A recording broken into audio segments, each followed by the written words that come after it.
اور وہ بھی کوئی باز نہیں آئیں گے اس حرکت سے، وہ بھی ایسی ہی کریں، عام ہو جائیں گے، تو اللہ انہیں عذاب عام میں مبتلا کرے، کیونکہ سارا سماج اس کو معمولی سمجھے گا، سارا سماج اس کو معمولی سمجھیں گا، اور یہ آج ہو رہا ہے، میں آپ کو کہہ رہا ہوں اس کو سیریس لیجیے، یہ ہو رہا ہے، یہ شادی کے پہلے کے بچے، شادی کے بعد کے بچے، ہاں یہ ہو رہا ہے، یہ اس کے عاشق کے بچے، اس کے شوہر کے بچے، ایکسیپٹیبل ہو رہا ہے بھائی۔ لیگل ریلیشن شپ کو لیگل مانا گیا، لیگل ریلیشن شپ سے پیدا ہونے بچے لیگل ہوں گے، اور لیگل وہ بچوں کو ماں اور باپ میں اختیار ہے بچہ جس کے ساتھ رہے، تو ظاہر سی بات ہے شادی کے بعد جب بولیں گے تو یہ بولنا پڑے گا نا، شادی کے پہلے کے بچے، شادی کے بعد کے بچے، کیا بولیں گے؟ اور یہ زنا کے بچے، یہ شادی کے بچے، کیا بولیں گے؟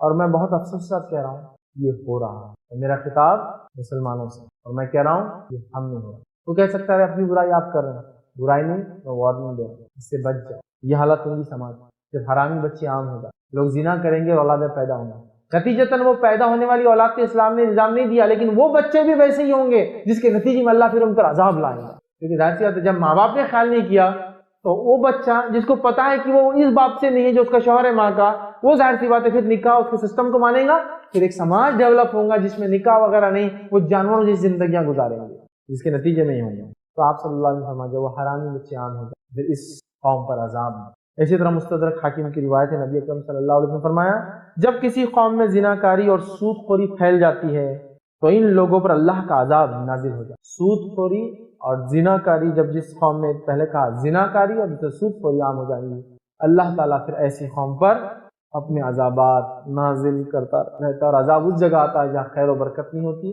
جب عذاب آتا ہے تو وہاں اللہ کے روزیوں کو تنگ کر دیتا ہے، برے حال میں ڈال دیتا ہے۔ ہاں دکھنے کے اعتبار سے فراوانی نہیں ہوتی وہ قوم، لیکن دل کے اعتبار سے پھر بھی غریبی ہوتی، اس لیے کسی مالداری سے انسان کو سکون نہیں ہوتا ہے۔ اللہ بذکر اللہ تطمئن القلوب، اللہ کے ذکر میں دل اطمینان پاتے ہیں، مطلب با ایمان ہو کر اللہ کا ذکر کرے تو دل میں اطمینان۔ آئیے آگے بڑھتے ہیں۔ اسی طرح ایک روایت ہے مستدرک حاکم کی روایت، نبی اکرم صلی اللہ علیہ وسلم فرمایا کہا جب کسی قوم میں عہد شکنی عام ہو جائے، وعدوں کو توڑنا، تو اس میں قتل عام ہو جاتا ہے، عام کی جو ہے وبا پھوٹ نکل جاتا ہے، قتل عام ہو جاتا ہے۔ اور جب کسی قوم میں فحاشی پھیل جائے، زنا یا لواطت عام ہو جائے، فحاشی پھیل جائے، تو اللہ ان پر موت کو عام کر دے، اچانک آنے والی اور عام موتیں عام ہو جاتی۔ کب؟ جب انسان زنا کو اپنے اوپر عام کرے، تو ایسی جگہ موت عام ہو جاتی ہے، اور جہاں عہد شکنی وعدوں کو توڑنا عام ہو جاتا ہے وہاں اللہ قتل کی وبا پھیلا دے۔ تو آپ دیکھ رہے ہیں یہاں کتنی خطرناک بات ہے کہ موت عام ہو جاتی ہے، مطلب لوگ بیماریوں میں ملوث ہوں گے زنا کی وجہ سے اور مریں گے بہت دھڑلے سے۔ اسی طرح ایک روایت آتی ہے جو ابن ماجہ کی ہے، نبی اکرم صلی اللہ علیہ وسلم فرمایا کہا کسی قوم میں جب زناکاری علانیہ عام ہو جائے، زناکاری علانیہ عام ہو جائے، عام سمجھ لو کوئی بات نہیں، چلتا ہے، ٹھیک ہے، ایسا بول نہیں رہے منہ پر ہاں بہت اچھا کیا، لیکن ہوتا ہے سب کر رہے، کیا ہو بچے نے کر لیا، بچی نے کر لیا، تو آج یہ بھی حالت ہو چکی ہے، آپ کا بچہ یہ کر رہا ہے، نہیں کر لیا تو کیا ہوا، جوانی میں جوش میں ہو گیا، کیا کرتے بولو سبحان اللہ، تو اتنا معمولی سمجھ رہے۔ شریعت جس کے اوپر شادی شدہ کو سنسار میں سزائے موت اور غیر شادی 100 کوڑے بولی آپ کو جوک سمجھتے، لیکن ہو آنکھوں کا پانی مر چکا ہے، قوم در قوم برائیاں آ چکی ہے، جو نکاح میں اس کی بھی نیت کسی اور پر ہے تو اس کو برا نہیں لگتا کہ اس کی بیٹی اور اس کے بیٹے نے تو جیسا یہ ہوتا ہے سمجھ، ٹھیک ہے۔ تو نبی اکرم صلی اللہ علیہ وسلم فرماتے ہیں کسی قوم میں جب زناکاری علانیہ عام ہو جائے تو اللہ ان لوگوں میں طاعون اور دیگر ایسے المناک امراض کو پھیلا دیتا ہے جو ان سے پہلے لوگوں نے کبھی دیکھے ہو نہ سنے ہو۔ جب زنا عام ہو جاتا ہے تو اللہ تعالیٰ ڈینجرس، المناک، عبرتناک بیماریوں کو عام کر دیتا ہے، اور جو ان کے اندر کامنلی ہو جاتی ہے، جو اس سے پہلے کی قوموں نے یا نسلوں نے کبھی نہ سنی تھی نہ کبھی دیکھی، یہ ہو رہا ہے۔ زنا کا نتیجہ یہ ہو رہا ہے، یاد رکھیے، جس کے نتیجے میں خطرناک بیماریاں پھیل رہی، یاد رکھیے۔ تو زنا یاد رکھیے، زنا چند لمحات کا کھیل ہے، یاد رکھیے کیا ہے، چند لمحات کا کھیل ہے، لیکن ایک خاص حیوانی کھیل ہے، یاد رکھیے چند لمحات کا کھیل ہے زنا، لیکن یہ خاص حیوانی کھیل ہے، یہ انسانی عمل نہیں ہے، یہ جانوروں کی صفت ہے، یہ انسانی عمل نہیں۔ انسان کو ایک تہذیب، تمدن، کلچر اللہ نے بنایا، ان میں تمیز بھی کس سے نکاح ہوتا اور کس سے نہیں ہوتا، کب ہوتا اور کب نہیں ہوتا، کیسے ہوتا اور کیسے نہیں ہوتا، پورا بتایا۔ یہ چند لمحات کا کھیل ہے، لیکن یہ خاص حیوانی کھیل ہے، یاد رکھو، یہ انسانوں کا کام نہیں، یاد رکھیے۔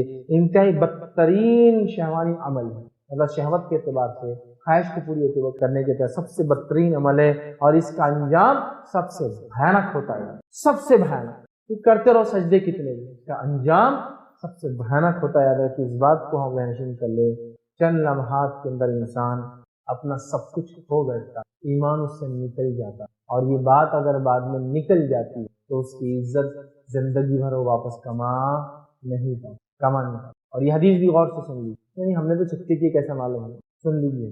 نبی اکرم صلی اللہ علیہ وسلم فرماتے جو معاملات بندوں کے ہو اور اس میں آدمی گڑبڑ کرتا، تو انسان اگر کوئی گناہ کرتا ہو، اللہ کے معاملات میں بھی تو اللہ ڈھانک لیتا ہے، بندوں کا ہو.